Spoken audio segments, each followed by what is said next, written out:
madaa'uu isaatiinis nuyi ni fayyine. Raajicha Isaayyaas boqonnaa 53 lakkoofsa 5.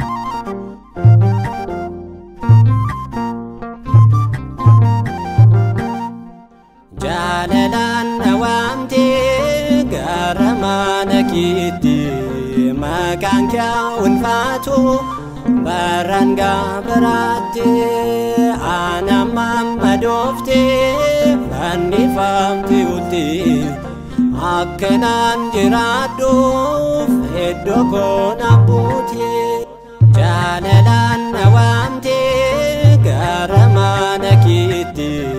Maqaan kee ulfaatu baranga baraate anamma dofte fannifamte uti akkanaan jiraadhuuf iddoo koona buute.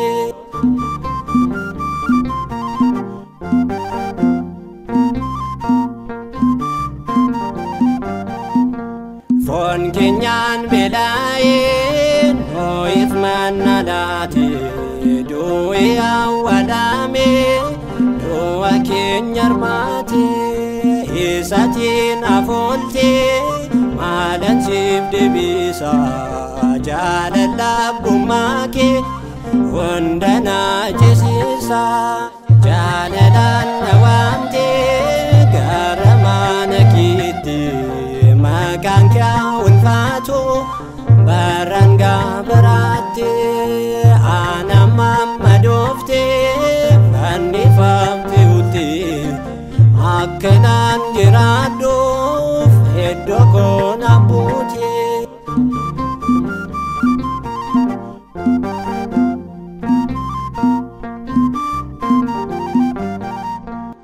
Eenyutu ofiif du'ee lammisa fayyisa saadulaara durii rukutaam harkisa addunyaan harkisa osoo jiruu dhiise fannootti fannifame jaalala mul'ise jaalalaan na waamte gara mana keetti.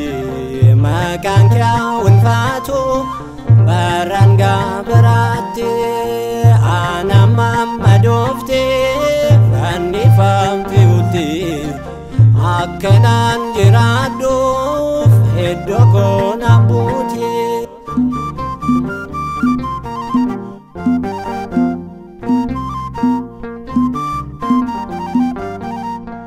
Yakka kootiif jedhee teessoo isaarra bu'ee harka Yihuudootaaf anaaf jedhee du'ee obsa isaa guddaadha inni nu danda'e dhiifama arjummaa isaan kono yoonan ga'e jaalalaan na waamte gara mana keetti. Maqaan kee ulfaatu baranga baraate anamma dofte fannifamte uti akkanaan jiraadhuuf iddoo koona buute.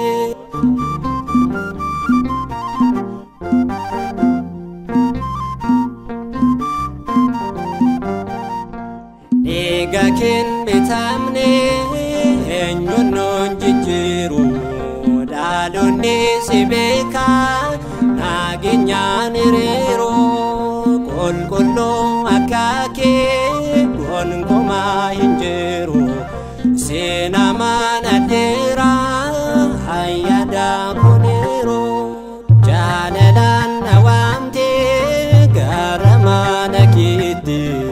Maqaan kee ulfaatu baranga baraatti anamma dofte fannifamte utti akkanaan jiraadhuuf iddoo koo na buute.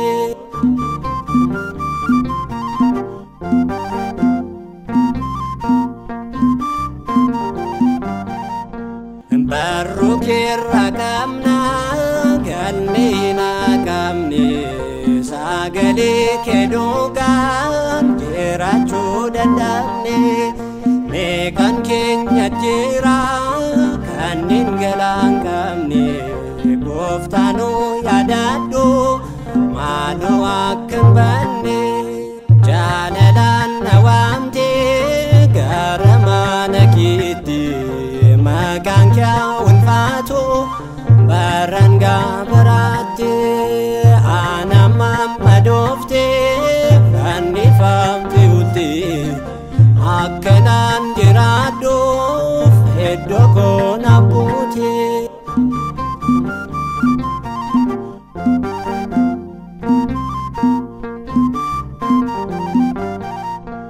Kan namni dagate gooftaan yaadatta fiira caalu abdannoo yesoota qorumsi nan argu fiigeensitti dheessa maqaan kee galaakuun anis na gaggeessa jaalalaan na waamte gara mana keetti maqaan kee ulfaatu baranga baraatti anamma dofte fannifamte utti akkanaan jiraadhuuf iddoo koo na buute.